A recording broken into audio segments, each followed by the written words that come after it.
U.S. in Pyongyang, the U.S. envoy to the North, Stephen Biegun, is reportedly flying back to Seoul later today to share the results of his discussions with his North Korean counterpart. U.S. President Donald Trump says he will not be meeting his Chinese counterpart Xi Jinping before a crucial March deadline to reach a trade deal, dashing hopes the two countries were moving towards an agreement. And bundle up. A cold snap sweeps across South Korea once again, with morning temperatures dropping to a chilly -10 degrees Celsius in some parts. Let's start with North Korea and the United States with their working level talks. They are into their third day of those discussions in Pyongyang to prepare for their second summit between their leaders. The envoys are working to find common ground to form the basis of a deal, as well as sorting out logistics and other details. Park Hee-jun starts us off.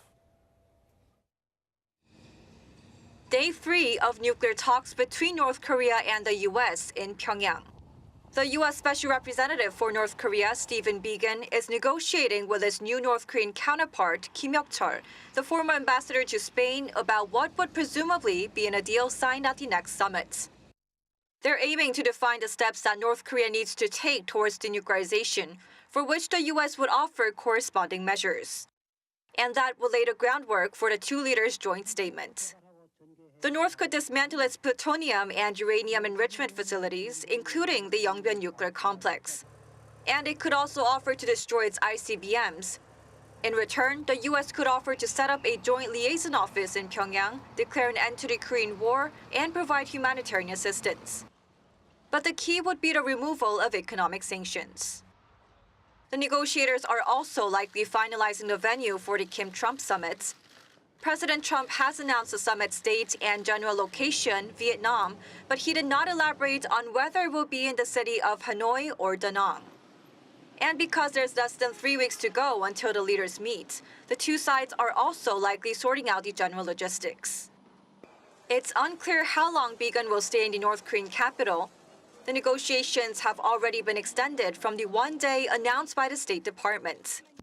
Because it's key to come up with a clear set of agreements to ensure a successful meeting, the discussions could even continue into the weekend. And according to an official at Seoul's foreign ministry, Biegun has promised to share the results of his Pyongyang visit with the South Korean government first.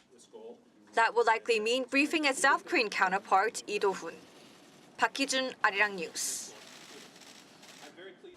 Now, there is rising speculation that U.S. President Donald Trump is going to meet his Chinese counterpart Xi Jinping during the planned North Korea-U.S. summit in Vietnam. But Washington says that such a meeting is not likely to happen before the March 1st deadline to reach a trade deal between the two countries. Lee Seung-jae reports.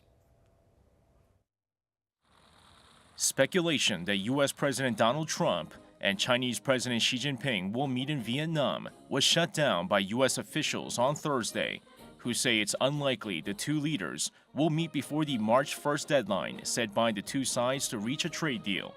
However, White House economic advisor Larry Kudlow remained optimistic, telling reporters that the leaders of the two economic powerhouses could still meet later. Well, the president has said a number of times that he expects to meet with President Xi on trade.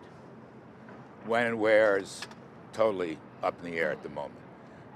Does it depend on the meetings this week? I wouldn't want to say one way or another. It might. Hopefully the meetings will go well.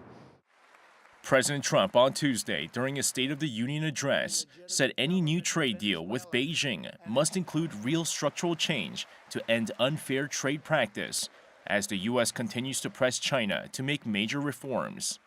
Trump has vowed to increase U.S. tariffs on $200 billion of Chinese imports to 25% from the current 10% if the two sides cannot reach a deal by March 1st.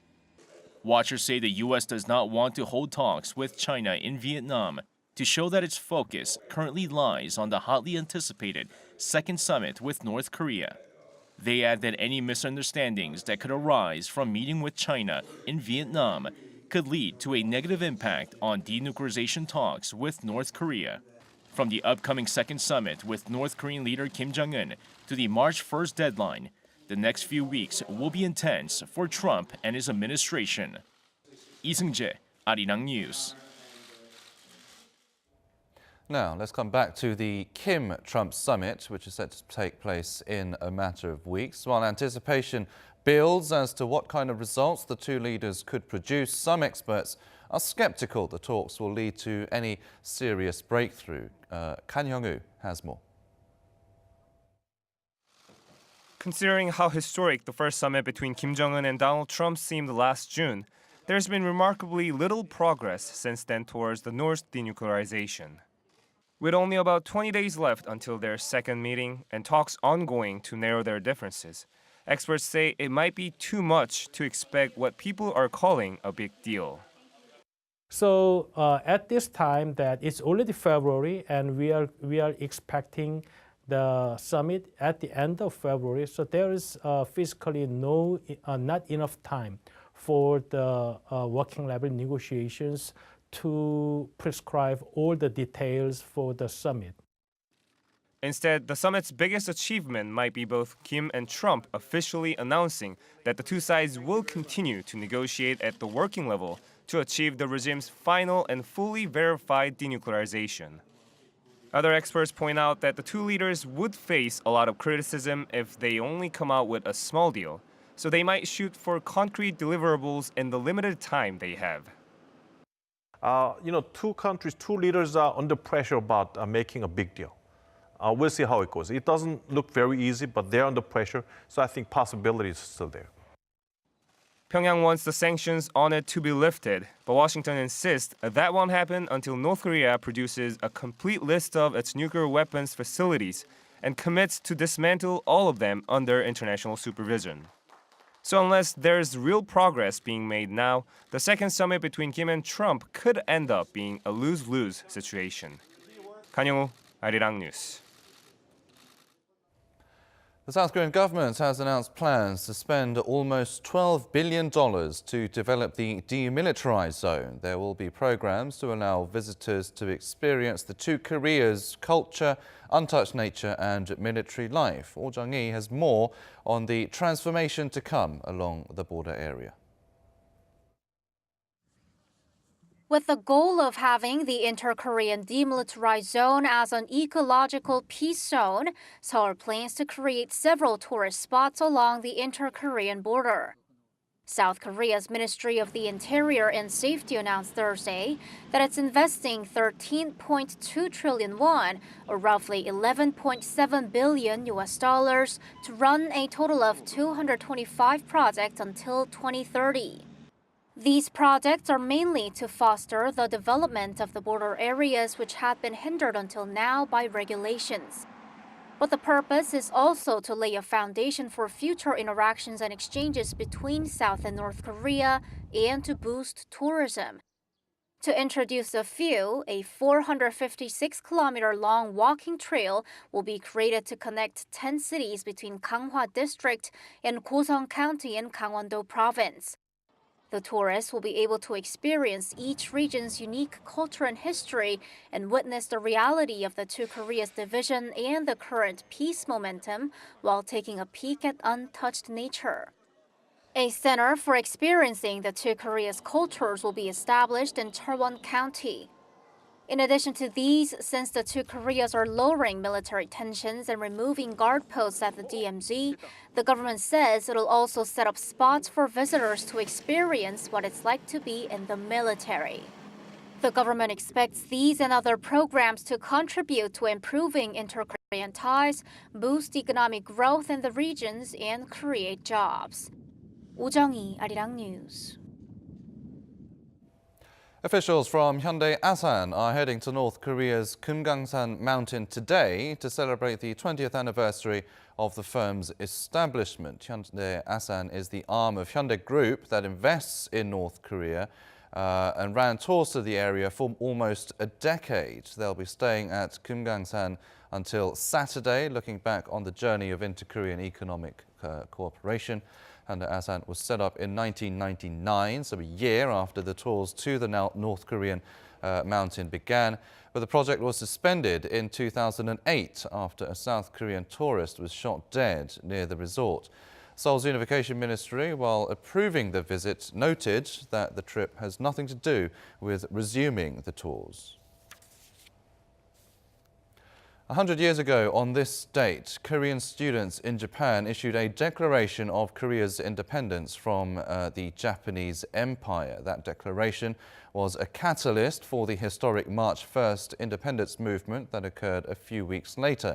Today, for the February 8th declaration, commemorations will be held at the Korean YMCA buildings in Tokyo and Seoul, starting at 11 a.m. Both local times. The event in Tokyo will be attended by around 250 people, including the South Korean Minister of Patriots and Veterans Affairs, Pyeo-Jin. The ceremony in Seoul will be attended by around 400 people.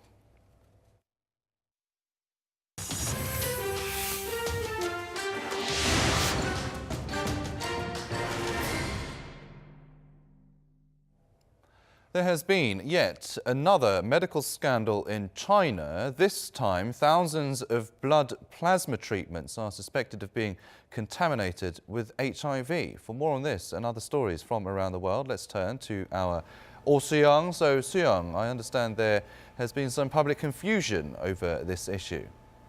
That's right, Arirang. The scandal broke out on Tuesday when Beijing's Health Commission notified hospitals that a batch of treatments for antibody deficiencies was suspected to be tainted with HIV, which is the virus that causes AIDS. A provisional commission had said that the plasma tested positive for HIV, which is why national authorities ordered further tests. Local media have reported that the faulty batch includes more than 12,000 bottles of plasma, which are due to expire in 2 years' time. The products have been distributed nationwide, so medical institutions across China have been asked to stop using them during the probe. So far, there have been no reports of patients who have been affected by the allegedly contaminated treatments. And on Wednesday, after the warning was initially issued, authorities have tried to reassure the public that the batch has been recalled, production stopped, and that further tests for HIV came up negative. So some mixed messages there, but another definite blow to public faith in China's health services. A 5-year-old girl has been rescued from the rubble of a building that collapsed in Istanbul on Wednesday. Rescue workers are said to have found the girl 18 hours after the collapse, raising the number of survivors to 13. The building, located in a residential district of Istanbul, had a total of 14 apartments with 43 people registered as residents. While the death toll was initially put at 2, authorities said on Thursday that the number had jumped to 10 after rescuers pulled out bodies from the rubble. Local media say emergency teams are still looking for survivors and that the number of missing people has not been disclosed by authorities. British Prime Minister Theresa May says she has held robust but constructive talks with EU officials on breaking the deadlock on a Brexit deal. And this came after the PM visited Brussels on Wednesday to discuss changes to the agreement on the UK's divorce from the regional bloc, mainly regarding the Irish backdrop, after the initial deal was voted down by Parliament last month. MPs have been calling for alternative arrangements to avoid a hard Irish border, while Brussels has refused to renegotiate the withdrawal agreement.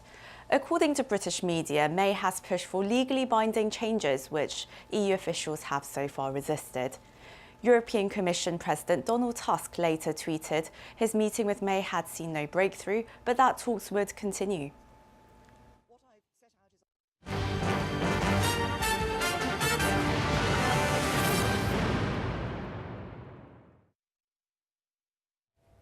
Well, thank you to our Seoul for giving us the latest on the world news. Now looking at news here in Korea, we might be free from the fine dust that swept across parts of Korea on Thursday, but a bitter cold snap has arrived once again and will continue over the weekend. Morning temperatures today have dropped 10 degrees lower than the previous morning, with some parts of the nation seeing temperatures fall to as low as minus 10 degrees Celsius.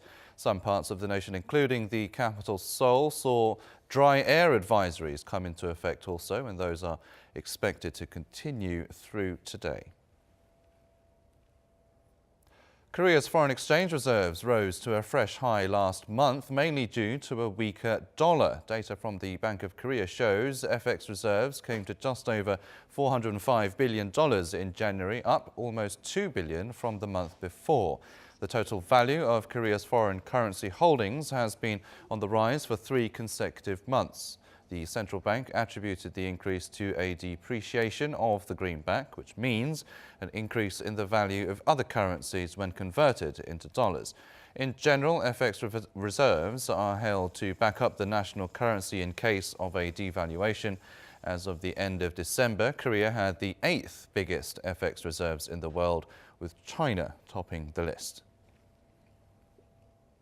South Korea will hold a range of cultural events to celebrate the first anniversary of what many have called its successful hosting of a historic peace platform, namely the 2018 PyeongChang Winter Olympics. And our Won Jung-hwan tells us more about what we can look forward to. Just a year ago, people from all over the world gathered in PyeongChang, a resort town located 180 kilometers east of Seoul, to enjoy the country's first ever hosting of the Winter Olympics. And to commemorate its first anniversary and vow to carry on the Olympic legacy, the Gangwon-do provincial government announced plans to hold various events from this Thursday to February 17th under the name of, again, PyeongChang. The first major event will be held on Friday evening, celebrating the one-year anniversary of a musical performance by North Korea's art troupe in the coastal city of Gangneung. While the North Korean Samjiyeon Orchestra won't be able to attend the festivities this time, musicians from the south have prepared a special performance to remind audiences of the peace concert that was held a year ago. Then to boost up the atmosphere, the official ceremony for the first anniversary of PyeongChang 2018 will be held on Saturday at the Olympic Stadium in PyeongChang, where the opening and closing ceremonies of the Games were staged. It will be followed by a grand festival at Gangneung Ice Arena, where K-pop concerts and other performances will be held. But the highlight of the one-year anniversary will be the Peace Forum, prepared by the province to extend PyeongChang 2018's legacy of peace and reconciliation in the coming years. The forum will be held from Saturday to Monday to discuss peace and human rights, featuring former President and Nobel Peace Prize winner Lech Walesa and many other high-profile figures. And during the anniversary week, there will also be cultural events and exhibitions for foreign tourists, free music concerts, and Korean food festivals. Won Jung-hwan, Arirang News.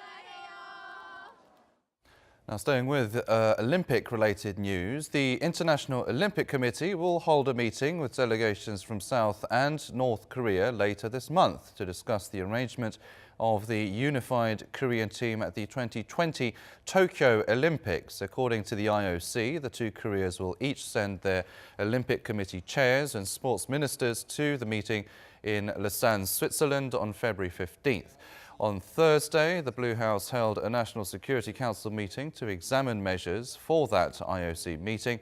The NSC also discussed plans for a joint bid with North Korea to host the 2032 Summer Olympics.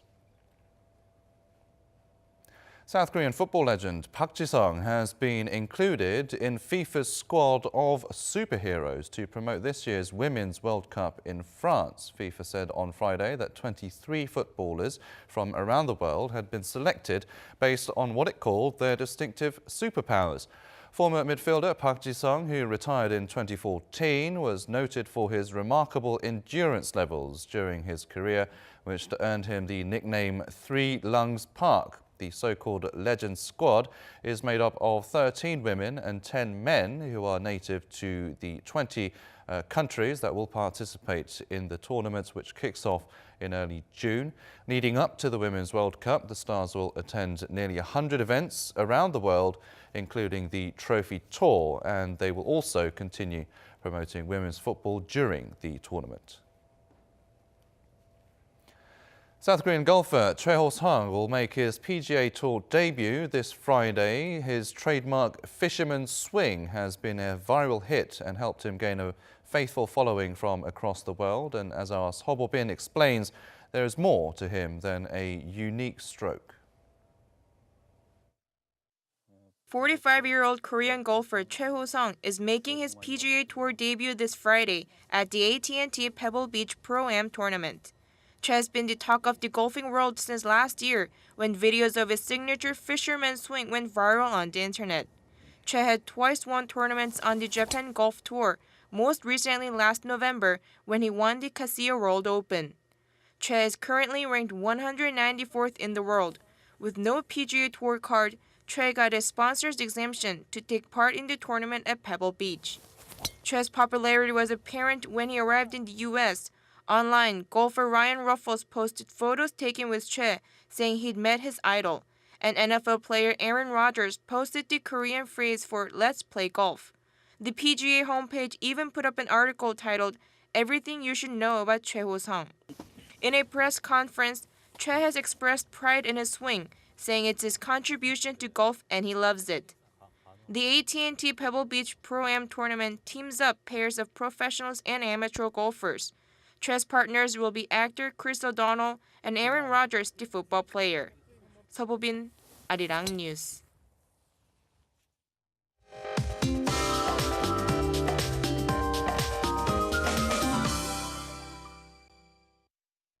Good morning.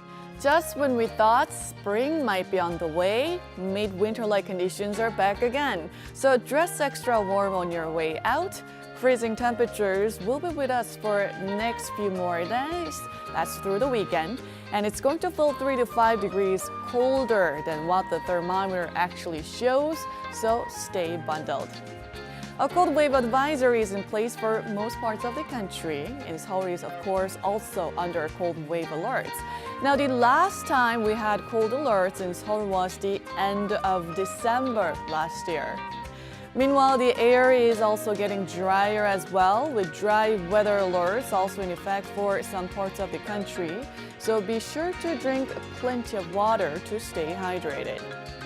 Partly sunny skies will dominate along with clean air today, and those in Busan and Jeju will also notice a big drop in temperature readings compared to yesterday.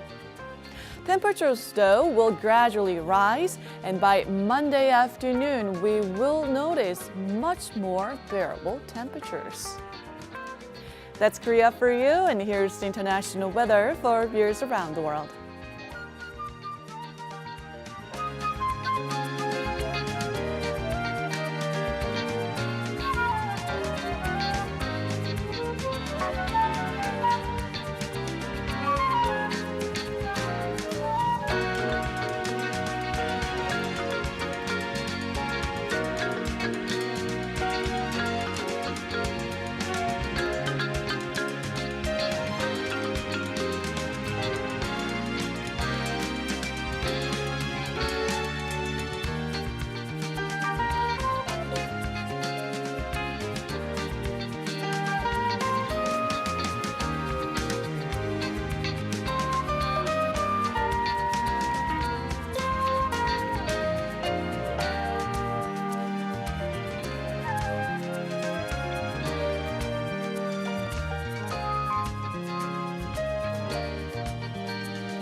Well, that will do it for this hour. Stay tuned to Arirang TV and we'll have our next newscast at noon Korea time with our very own Lee Ji-yoon. Until then, goodbye.